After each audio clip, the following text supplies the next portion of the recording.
Hi friend, good morning. Welcome back to my channel Soumi blog and kitchen.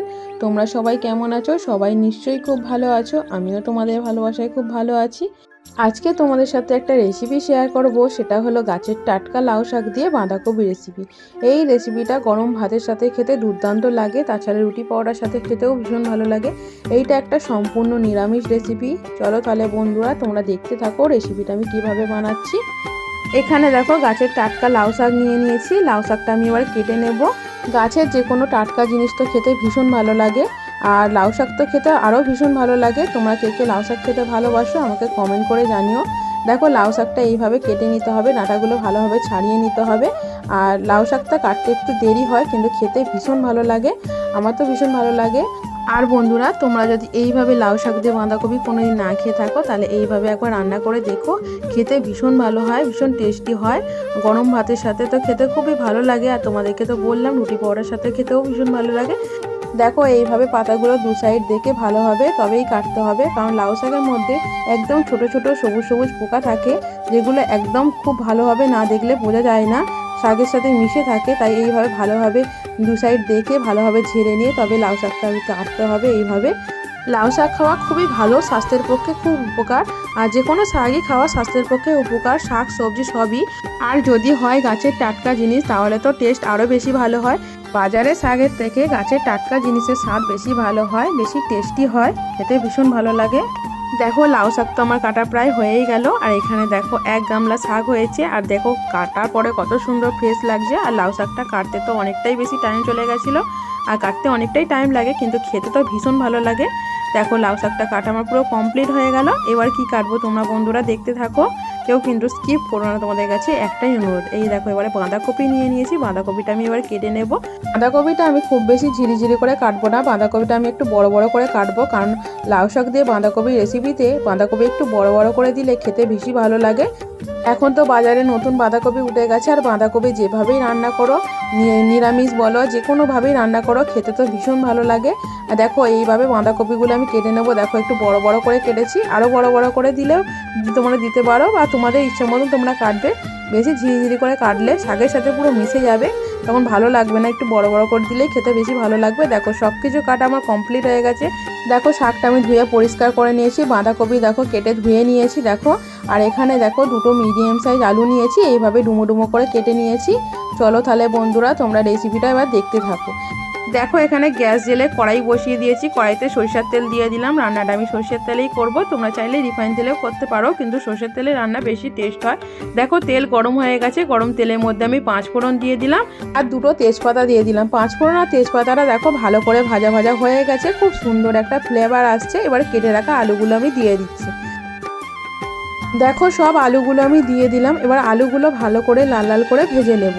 এইভাবে আলুটা ভালো করে ভেজে নিলে তরকারির টেস্ট ভীষণ ভালো হয়, তাই এইভাবে আলুটা ভেজে নিচ্ছি। দেখো আমার নতুন বন্ধু পুরাতন বন্ধু সবাইকে অসংখ্য ধন্যবাদ, অনেক অনেক ভালোবাসা তোমরা আমার পাশে থাকার জন্য, আমাকে সাপোর্ট করার জন্য। তোমরা এইভাবেই আমার পাশে থেকো, আমায় সাপোর্ট করো। তোমাদের ভালোবাসা সবসময় চাই, তোমাদের ভালোবাসা ছাড়া আমি এগিয়ে যেতে পারবো না। আমিও তোমাদের পাশে সবসময় আছি।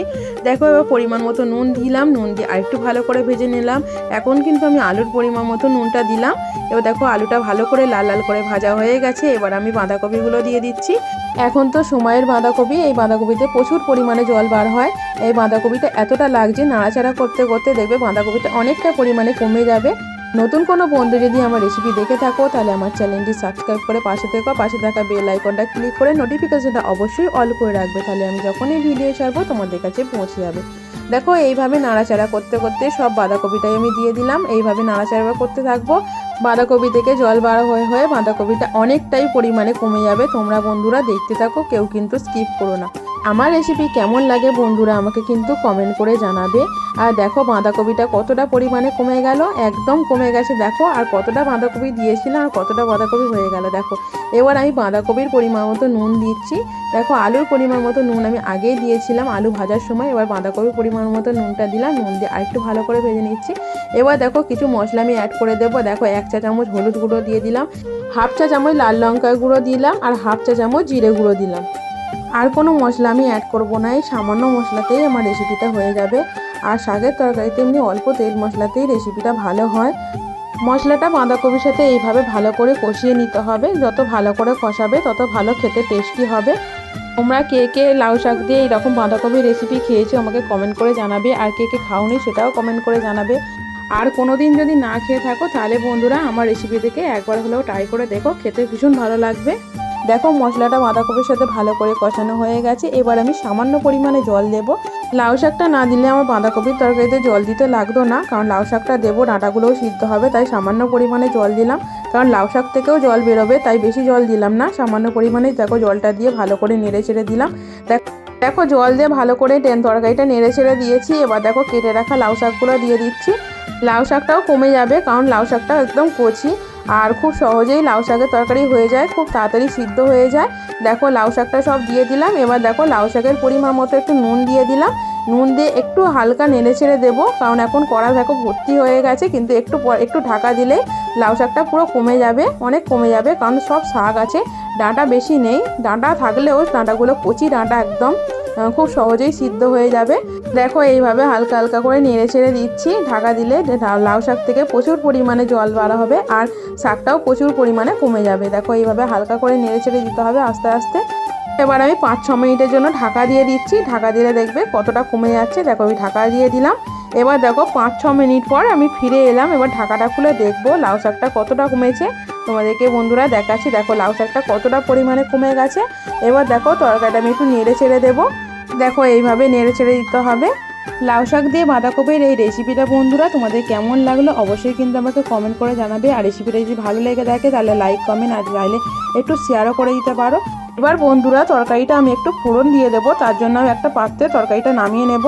দেখো একটা পাত্রে তরকারিটা আমি নামিয়ে নিচ্ছি। তরকারিটা আমি একটু ফোড়ন দেবো, ফোড়ন দিলে শাকের তরকারি খেতে ভীষণ টেস্টি হয়। দেখো তরকারিটা আমি নামিয়ে নিয়েছি। এবার দেখো কড়াইটা পরিষ্কার করে ফের আমি বসিয়ে দিয়েছি। কড়াইতে সামান্য পরিমাণে আমি সর্ষের তেল দিয়ে দিলাম। দেখো তেলটা গরম হয়ে গেছে। এবার দুটো আমি শুকনো লঙ্কা ফোড়ন দিয়ে দেবো, শুধু শুকনো লঙ্কাই ফোড়ন দেবো শাকের তরকারিতে।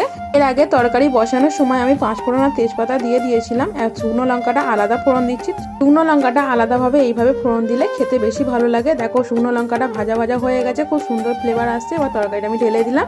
তরকারিটা ভালো করে নেড়ে ছেড়ে দেবো। এইভাবে তরকারিটা ভালো করে নেড়ে ছেড়ে দেবো।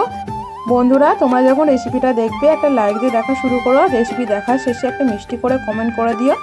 তোমাদের মিষ্টি মিষ্টি কমেন্ট আমায় নতুন নতুন ভিডিও করতে উৎসাহ করে। আর তোমাদের মিষ্টি মিষ্টি কমেন্ট করতে আমার ভীষণ ভালো লাগে। তোমাদের মিষ্টি মিষ্টি কমেন্টের আশায় সবসময় আমি থাকি। দেখো তরকারিটা ফের আমি ঢাকা দিয়ে দিলাম।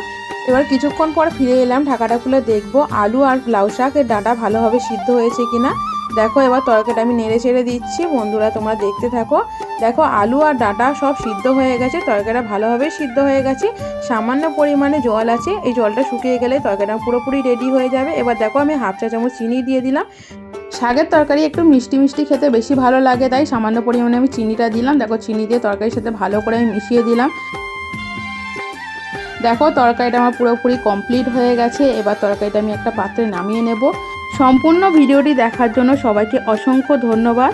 দেখো তরকারিটা আমি একটা পাত্রে এবার নামিয়ে নিচ্ছি। রেসিপিটা যদি ভালো লেগে থাকে লাইক কমেন্ট শেয়ার সাবস্ক্রাইব করে পাশে থেকো।